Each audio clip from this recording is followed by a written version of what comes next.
Age limit কি, HSC কি science দরকার নাকি আর্টস এনএম জেএনএম করতে পারবে, এটাতে এইচএসসি কত পার্সেন্ট মার্কস দরকার, ইংলিশে কতটা মার্কস দরকার, সমস্ত ডিটেইলস গুলো আমি আজকের এই ভিডিওতে তোমার সাথে শেয়ার করব। হাই, আমি প্রিয়া, হেলথ অ্যাসিস্ট্যান্ট ফিমেল। তো আগে কিউএনএ সিরিজটার ফার্স্ট যেটাতে আমি তোমাদেরকে কোশ্চেন করতে বলেছিলাম, তোমরা এত কোশ্চেন্স করেছো, বাপরে, একটা ভিডিওতে কোনোভাবেই তো এত কোশ্চেন অ্যান্সার করা সম্ভব না। তো আমি আগেও বলেছিলাম পার্ট পার্ট করে ভিডিওগুলো আনবো। তো আজকে এনএম জেএনএম কিউএনএ সিরিজের ফার্স্ট পার্টে আমি আজকে বেসিক ডিটেইলসটা শেয়ার করবো, কারণ আমি দেখলাম তোমাদের 90% সবার সেম কোশ্চেন, বেসিক ডিটেইলসটাই অনেকে ঠিকভাবে জানা নেই। তো তার জন্য ফার্স্ট পার্টে আমি বেসিক ডিটেইলসটা শেয়ার করছি। সবার ফার্স্টে বলি, নার্সিং হচ্ছে 3 রকমের, একটা হচ্ছে এনএম, একটা হচ্ছে জিএনএম, একটা হচ্ছে বিএসসি নার্সিং। বিএসসি নার্সিং করতে গেলে তোমার এইচএসসি সায়েন্স দরকার, তো সেটাকে আমি সাইডে রাখি।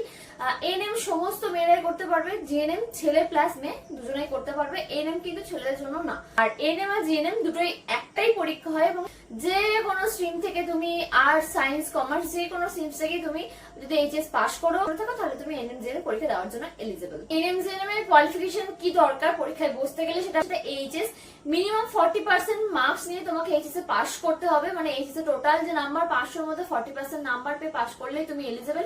তার সাথে তোমাকে ইংলিশে অবশ্যই পাস করতে হবে। যে বলি, এনএম কিন্তু প্রাইভেট থেকে হয় না। মানে আমি যে জবটা করছি, এনএম করার পরে যে ডেজিগনেশনটা হয় হেলথ অ্যাসিস্ট্যান্ট ফিমেল, মানে হেলথ সেন্টার গুলোতে যে জবটা হয়, সেটার জন্য যে এনএম কোর্সটা সরকারি ভাবে করানো হয়, সেটা শুধুমাত্র ওয়েস্ট বেঙ্গলে সরকারি ভাবেই করানো হয়, কোনো রকম প্রাইভেট ইনস্টিটিউট থেকে করানো হয় না। প্রাইভেটে যেগুলো এনএম এর নাম দিয়ে চালাবে, এনএম করা হয়, সেগুলোতে জিএনএম এর থেকে একটু নিচের দিকে মাইনে স্যালারি দিয়ে তোমাকে যে বেসিক কাজগুলো সেইগুলো করতে হয় প্রাইভেটে। তার সঙ্গে গভর্নমেন্টের কোনো কিন্তু সম্পর্ক নেই, কারণ গভর্নমেন্টে এনএম করানোর পরে যে হেলথ অ্যাসিস্ট্যান্ট ফিমেল যেটা হওয়া যায়, সেটা শুধুমাত্র গভর্নমেন্ট ইনস্টিটিউটের কলেজগুলোর থেকেই। আর জেএনএম প্রাইভেট গভর্নমেন্ট দুটোই আছে, তুমি যেখানে চাও সেখান থেকেই করতে পারো। এবার এজ লিমিট কি আছে, তো এইচএস পাস তাহলে মিনিমাম 18 বছর, কিন্তু নার্সিং এ 17 বছর বয়স হলো, আর যদি এইচএস পাস করা থাকে তাহলে তুমি এলিজিবল। আর আপার লিমিট, এখন আর কোনো আপার লিমিট নেই, যে কোনো বয়সে 60 বছর পর্যন্ত যে কোনো কেউ এই পরীক্ষা দিতে পারে।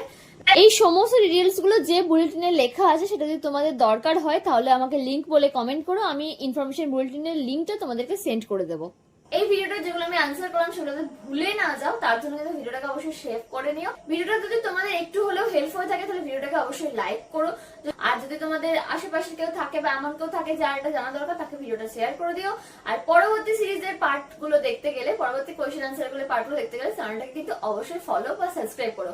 আজকের মতো মোটামুটি ভিডিওটা আমি এখানেই রাখলাম, কারণ বেশি আমি বলতে পারবো না একটা ভিডিওতে। নেক্সট ভিডিওতে বাকি কোয়েশ্চেন আনসার গুলো করবো। যদি তোমার কোয়েশ্চেনটা আমি কভার করে না থাকি, কোয়েশ্চেনটা আর একবার এই ভিডিওর নিচে কপি পেস্ট করে দিও, তাহলে আমি নেক্সট ভিডিওতে তোমাদের কোয়েশ্চেন আনসার গুলো আনসার করতে পারবো।